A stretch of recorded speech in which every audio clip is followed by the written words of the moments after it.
to ask when turning to California is, are there things in the California economy that would cause us to have a different trajectory than the US? And there are two things that have happened in the last 3 months since we were together that I want to focus on. One is housing, and the second is the ports. Of course, if you've driven on the 73 recently and been kind of up in the San Joaquin Hills, you overlook San Pedro Bay, and it's just lined up with ships, right, waiting to get into the ports. And we want to see if those two parts of the economy have really sort of derailed it. So let's begin with housing. I want to show you some data quickly. The first is this chart is the median price of homes in California. You can see where it had double-digit increases, then it flattened out, and now it's been falling. So we have median home prices falling. If you look at the other price indices, like the Case-Shiller or the FHFA purchase-only index, not falling, but home price appreciation, which was double-digit, has slowed considerably into the low single digits.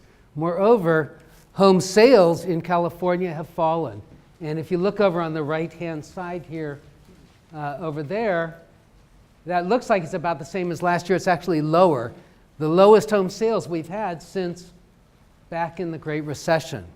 So we've got home prices falling, or maybe not falling, but appreciation slowing markedly. Home sales have fallen, and in fact the inventory of homes for sale is increasing with those double-digit increases in prices. You'd expect that. You'd expect people to see housing markets improving and starting to list their homes for sale. But look at this, all throughout California, what you have, this is Los Angeles, but Riverside, Sacramento, all the way on down Santa Clara, you've got the number of homes listed for sale falling. So all of that's kind of disturbing. It says, well, what's happening in housing markets? To understand that, let's just take a moment and think about what drives housing markets. And what drives it, at least from the demand side, is household formation.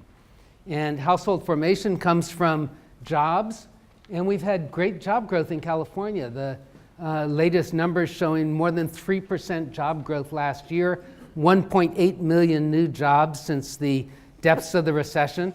That gives people the resources to form households. If they form households, you get a demand for housing, and that demand for housing translates into prices. Now, if builders think that those prices are sufficient to support a business plan, that is, they don't think the market's going south, but rather those prices are going to hold, they'll start building. And these are the guys with skin in the game, right? So we need to look to them to see how are they evaluating housing markets. And what you see here is permits for new homes. And they've been rising 10%. You don't see any of that kind of pessimism on the part of builders. So how do we interpret this? What really has happened is that prices in the collapse of the housing market in 2006 through 2009, they fell too much. They overcorrected. They came back in that double digit, maybe overcorrected again. And so people have been listing their homes for sale expecting 10, 15% above the recent sales. And that's not going to happen because we're just about at the right place. And there's lots of anecdotal evidence to this. In Sacramento, February's numbers for new home sales just came out, and they're the highest since the Great Recession. So people are buying, but they're buying at the right price. So this suggests that what David showed you in the US is happening in California, that markets for housing are not turning south. And another piece of evidence, which is really telling, is what's happening in these far-flung commuter communities. So what you see here are this is San Joaquin, and then San Joaquin, and then Riverside, and then San Bernardino. And these are permits for new homes. This is an index, and so it compares to the year 2000. Certainly not back to the year 2000, but increasing. So higher prices for homes along the coast, lower gas prices, and Californians are looking a little more far-flung for new homes. So all of this kind of tells us we're not in trouble in the housing markets. It's just kind of trying to find its price. There's a lot of price discovery going on. So now let's turn to the ports. I've got to point this that way. turn to the ports. And so we've just been through a period from last July when the contract between the ILWU and the PMA expired to just recently when we got a new contract and of basically labor uncertainty and labor unrest. And so we want to consider what's the impact. And there's a short-term and a long-term impact. In both cases, you have the possibility of diversion of trade from California's ports to elsewhere. But the other part of that in the short term are the goods and services that might have been produced but were not and never will be. These tend to be small.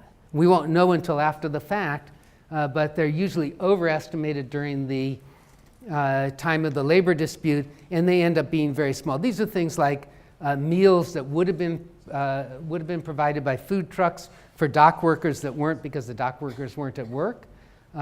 These are things like oranges and mandarins that were going to be shipped to China for the spring holiday, for the Lunar New Year, but weren't shipped and then won't be shipped. But when you add that up, it ends up being very small.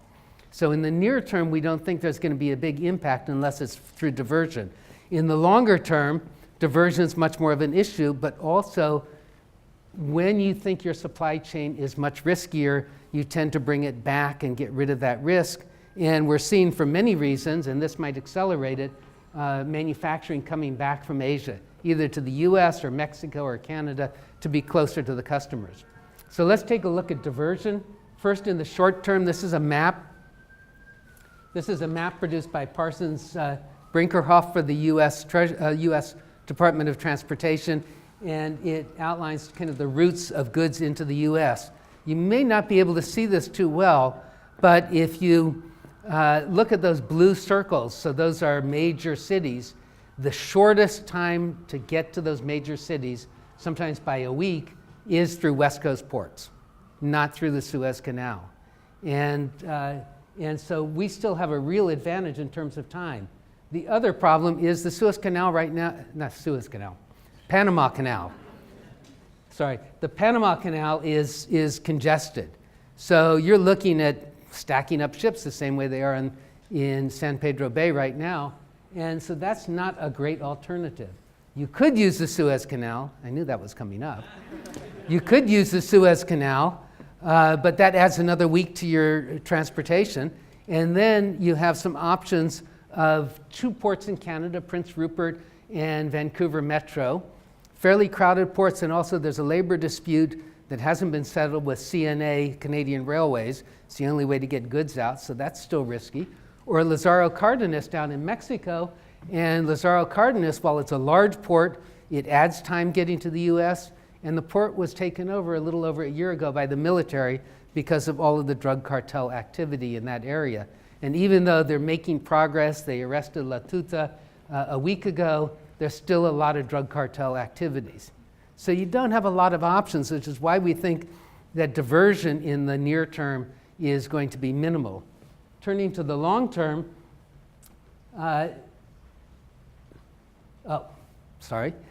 there's one other factor here in the near term, and that is that the ship that defines the cost of shipping across the Pacific now is called Post-Panamax, and it won't go through the canal, it's too big. But that's the lowest cost shipping. It will go into Los Angeles and will go into Long Beach. So that's just kind of one additional reason why we don't think there's going to be a lot of diversion in the near term. In the long term, we've got the Suez Canal option, still a week longer, and we've got the two ports in Canada and in Mexico, which are expanding. That's going to be competitive. And we also have the widened Panama Canal, which now it's been delayed, but it's supposed to open in 2016. It'll take those post-Panamax ships and bring them to the East Coast. And we have one more fly in the ointment for moving goods to the East Coast. So Costco and Maersk have ordered somewhere up around 40 of these ships. They're behemoths. They dramatically lower the cost of shipping, and they won't go through the new widened canal. They're too big. But they will go into Los Angeles, Long Beach, Oakland, and Tacoma, Seattle. So when you add these up, it's a matter of trading off risk versus cost. What risk do you think the ILWU and PMA labor disputes will have in the future? And the cost of moving goods to East Coast ports. And if you kind of look at the complexity, and there's an article in your book about that, you look at the complexity, you can kind of only come to one conclusion. And that conclusion is, we don't know. So the long term, there will be some diversion, but how much, we really don't know. So all of that leads to what's happened in jobs in California.